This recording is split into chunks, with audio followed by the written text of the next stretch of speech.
halkani waa alxaqiiqa.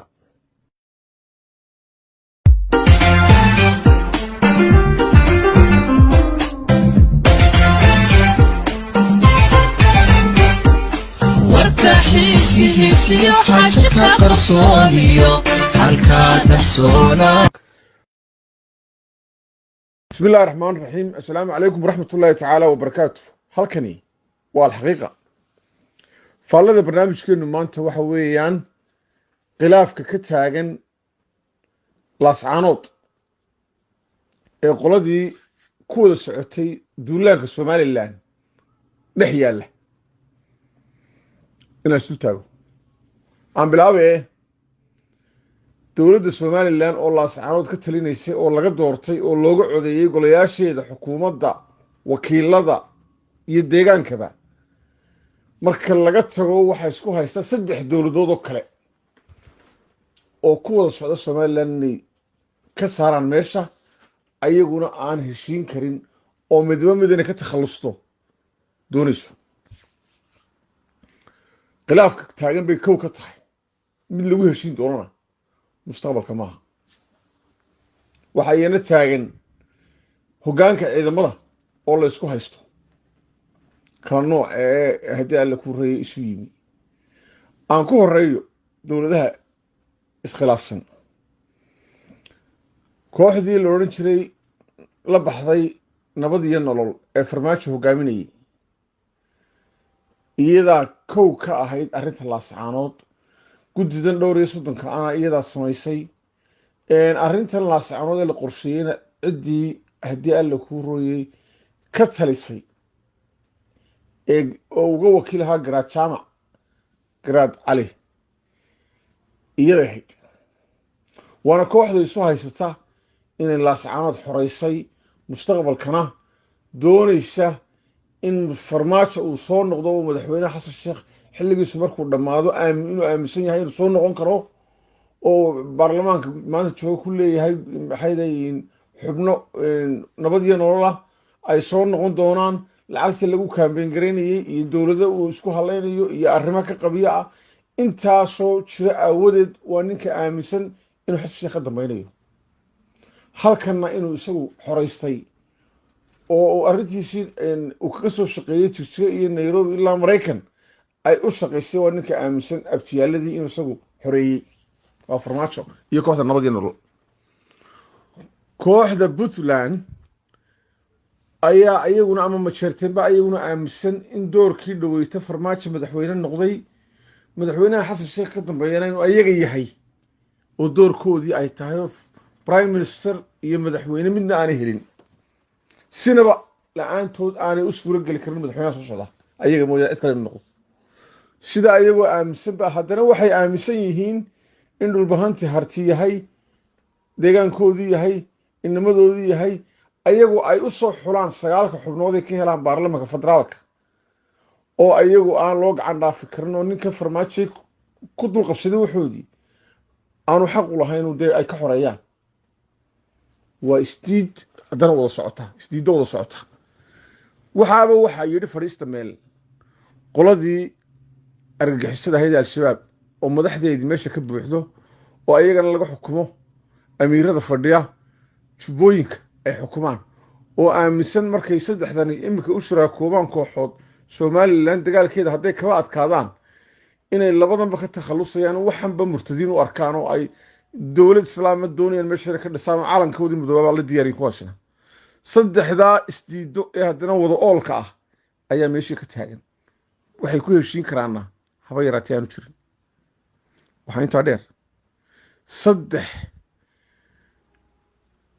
kooxood oo haddana isku haysta hoggaankii ciidamada oo mid waliba kalka ka magac ka raadinaya iyo madaxnimo.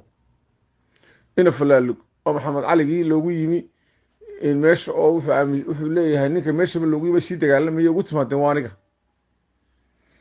foolaha iyo ninka la yidhaa isaguna wuxuu leeyahay mujaahidkii soo gaastay meeshaba xoojiyey ee waxaaniba iyadoo jirin ka dhex bilaabay halganka laascaanood baanay. nin kale oo mubaarak la yidhaaho ka yimi puntland wuxuu leeyahy wixii naba shici baad tiine waa aniga ninka qura dowlad wata puntland la yidhaha. halkaana hoggaankii militariga ayaa laisku haystaa. wada oolka meesha gaadiidka ku haysta tiknikada ah isugu yimi meel walba awrtable kabtaanle dashiisa suwaakroon wabeeneeye kanka isu wada yimi mid walba laba gaari saddex gaari buu ta reer leeyahay reer waliba reerka ag fadhiyo iska ilaalinaya isla saddexda gaariga laga qaadanaya adigaa gawaarida waay nina inuu isagoo faramaran noqdo reerkoodii ku noqdo gaariga laga qaado ma ogola halkaana mashaakil hoggaan ah iyo ciidamada midoobe ayaa aad u adag oo mashaakilka haystaa kale waa kaa waxa iyana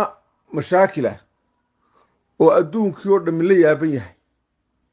oo caddaana oo aan qarsoonayn ciidamadii argagixisada loo tababaray inay ilaaliyaan ama ay la dagaalamaan ee ku mushahar qaadanayay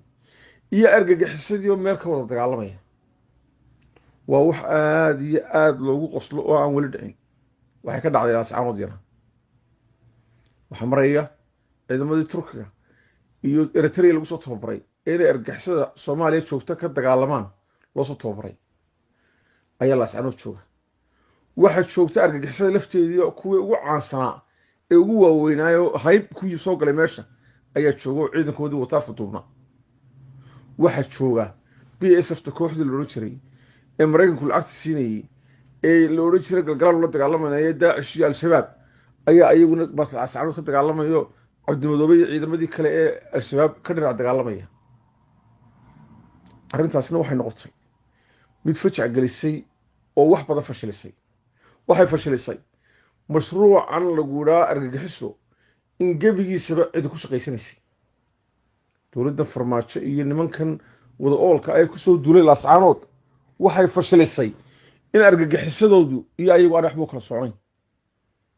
oo mashaakilkii argagixisadii soomaaliya lagu wareeriyeyba ay iyagu wadeen dowladdii farmaajo maalin qura lamay dagaalamin dowladdii xasan sheekh way la dagaalantay waanay guulo badanna waa ka soo hoysay nabadiyo nolol kuwii la baxay farmaajo oo warbaahinta raad weyn kule oo lacag badan ku bixiya ilaa maantadan waxay lahaayeen hayaay oo haddaad aragto caliyarihii xamar iyo cali daacuun iyo haddaad nimanka aragto waxay lahaayeen lagama adkaan karo al-shabaab meelihii laga saaray oo dhan bay difaacayeen markii laga soo saaray haddana mashaakilkoodii laascaanood ba soo wareejiyeen cidda mashaakilka laascaanood ka abuurtayna waa nabadiyo nolol nimankaa la baxaya nabar iyo naxdin magacooda runta ayey mashaakilka ugu weynin waxa weeyaan maanta fashilmay in al-shabaab gebigiisa cid ku shaqaysanaysay xaggan kale ee galgala waxaa laga soo kiciyey nimankii buuraha ku jiray dowladda puntlandna waxay sheegtay inay xuduudeedu soo xidhatay oo nimanka ay u soo baxeen xagga somalilan arrintaasi waxa weeyaan mid ay sii hordegayso oo laysku ogyahay xaggaana in faran laga furo arrimaha noocaasa ayaa jira waxa iyana wax aad loola yaabo ah guddoomiyihii golaha wakiilada oo golihii wakiilada sheeganaya inuu isaguna ka dhex dagaalamayo halkaa isaga iyo garaadkiisa garaad jaamac ismaaciil waxay tijaabiyeen inay mahad cambaasho quroo dowladda kaga hadhay ay soo xareeyaan oo ka saaraan dowladda somalilan way u suurageli weyd guddoomiye khaliif cabdirasaaq khaliif lacag buu madaxweynaha ka qaaday wuxuu yihi waxaan ka shaqaynayaa nabadda kamuu shaqayn nabadee intii dowladda kaga jirtay reerkooda oo golihii deegaanku ka mid yahay oo ciidamadii ka mid yihiin ayuu ka saaray waxba idinma yaalan halkan dagaalama ugu dambeyn wuxuu tijaabiyey mahad cambaasho inuu ka saaro wuu taag waayo weerarkii subaxii lagu soo qaaday isagaa ku soo qaaday ee 11 nin lagaga dilay saraakiisha ku jirto guutada mahad cambaasho maantana waxa aan ka sheekeynaya ciidamada ajnabiga ee kala wada nooca iyo argixisada isku dhex dagaalamaya dagaalkan ku jira waxaanu mar walba idhaahdaa waxaan dagaalka usoo xawlaya hargeysa iyo burco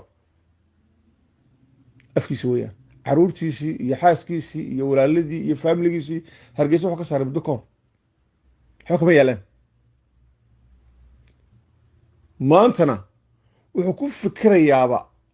in haddii alla kuu roonyay uu hargeysa dagaal ka rido halkaa isagoo joogo dagaalkii ku jira somalilan kula jira ayuu baarlamaanka haddana halkaa ka maamulaya oo dad u joogaan ayaan darro ka weyn iyo doqonnimo ka weynna ma jirto waa wax aada iyo aada iyo aada loola yaabo inay dowladdu eegato oo aanay dacweyn oo aanay eedayn oo aanu eedaysana baxsada noqon because dembigiisu ku jiraa waa cadyahay dagaal cad buu kula jiraa garaadkiisu wuxuu inoo sheegay in somalilan ay dad ugu dhex jiraan ay la shaqaynaya oo ay ku ogyiin halkaa waana kan hadlaya waxaan u jeedaa cabdirasaaq khaliif waa kan hadlaya qof dad waxaa jira ka shaqeeya maamulka oo annaga xiriir toosa nala leh oo aanu ognahay dad waxaa jira xumaanta ka shaqeeya inta wanaaga nooga shaqaynaysa meesha noo joogtay nala xiriiraysa waanu ognahay liisna way ku jiraan waana tolka iyo annagaana nala sii jooga inta bal hawshu ay dhinac u dhacayso inta yar yar ee kooban ee weli la soo safan cadowgana go'aan baanu ka gaaraynaa waxaa kaloo garaadku sheegay in qaar kale oo reerka ka mid ah aanay haddii alla guri reerkaba asal ahaan ka soo jeedin oo u dhalan isagoo nasabadooda caayaya wax ka sheegaya markii uu fikirkiisa gelin kari waayey kuwaasoo uu u jeedo salmaan cali koore wasiirka iyo mahad cambaashe generaalka markii fikirkooda ay gelin kari waayeen waxay ku sheegeen inaanay reerkaba ahayn oo ay ka saarayaan ka qaadeen citizenka sidii ay dowladda iyagu yihiin bixiya certificateka dhalashada ama kaarka dhalashada ma garata arrintaasi waa arrin dee muuqata in cabdirasaaq khaliif muujinaysa inaanu dee somalilandna ahayn horena aanu ahayn iminkana aanu ahayn dagaalla ku jiro kuwii somalilanta ahaana lagula dagaalamayo waxay aaminsanaayeen arrintaas waa taa waxaa arrin kale oo iyana yaab leh dadkii ka qaxay laascaanood iyo kuwii aan ka qaxina buuhood la joogay ama deegaanada soole miyigaba waxaa looga baaqay bookh iyo magaalooyin ku yaala etoobiya gudaheeda oo ay degaan majeerteenku ama doollo laga xukumo waxaa loo sheegay dadkaa in la dhoofinayo oo dadkii laascaanood ka qaxay loo qaadayo maraykanka iyo kanada oodaa la jebiyey allo wixii dhallinyaradii jamaahiirta lagu sheegayey intii dhimatay mooye intii soo hadhay iyo dadkii reer miyiga ahaa ee ka sooli deganaa ilaa buuhood leh oodaa la jebiyo waxa loo qaxay tagay meesha la dhahdo bookh nimankii majeerteena bugaag waaweynba soo qaatana way diiwaan gelinayaan waxaana loo sheegay in la dhoofayo waxaa ka sii daran ogaadeenkii doollo joogay ee gumcadle iyo ibraahim lahaa ayaguna ooday soo jebiyey markii la yidhi maraykan baa la tegaya kanada qaxoontiyadii kenya ee laga dhoofay ayuunbaa loo qaatay halkan inay ka soo dhowaadeen ogaadeenkii reer doollo ee makaahil imikaabay isdhiibeen iyagu oo sheegteen dhulbaanti waxay xafadayeen reera magacyadoodii reer hagar baanay haligeri baanay kan kalaanay imikaabay jaamacsiyaadka xafadayaan iyo gaariyaankii iyo bahararsami oo jilib u kala xafadayaan si ay ugu dhoofaan halkaana waxaa ka soo baxay mashruuc dhoof la yidhaah dadkiiba waa la qaxiyey buug weyn oo kii oobiyada yaalla shookiga bilayska ayaa lagu diiwaan gelinaya waa nin rumaystay wax ka jiraan ma jiraan xeryihii ifa iyo dhadhaab ayaa lan ka soo dhawaaday baa ladho waa la suqeela dirta iswarka bulunguri baa la wada dhistay wax alla wax loo dhiibana dadkaa ma jiree waxa la doonaya in caalamka wax lagu weydiisto dadkii halkaa ka tegey waa laga caqli batay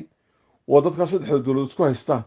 ee qaxoontigooda in laga baacmushtaraynayo waxna garowa ka baacmushtaranayso ee guryaha ka karaysanayso ku camiranayso magaalada intii wax haysatay intii aan waxba haysana waa taa qaxoontiyada leey maraykan baa la geenaya kanada ee laga farqabsaday waa dad laga caqli batay oo haddii alla kuu roon yahay si walba u jabay aakhirkase waan hubaa inay tani daacad u tahay oo tay ku dambaynayaan tan u tahay because xoogna laguma muquunin karo somalilan oo lagama saari karo deegaanada oo way muuqataa inaan xoog lagu muquunin karin nasteexna iyadaa u ah dadkaa